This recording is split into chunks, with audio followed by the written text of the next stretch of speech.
3 stall ఇచ్చాను. English అక్షరాలు ఎవరితో అందరు పేరు ఇస్తారో, ఎవరు ఎన్ని పేరు ఇస్తారో. ఏంటి? రైట్, బాగా పేర్చారు. స్టార్ట్. ఇంకొక అక్షరం పేర్చండి అమ్మ. ఇంకొక అక్షరం ఎవరితో అందరు పేరు ఇస్తారో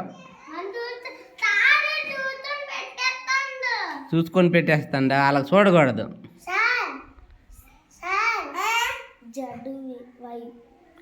యాడ్ వై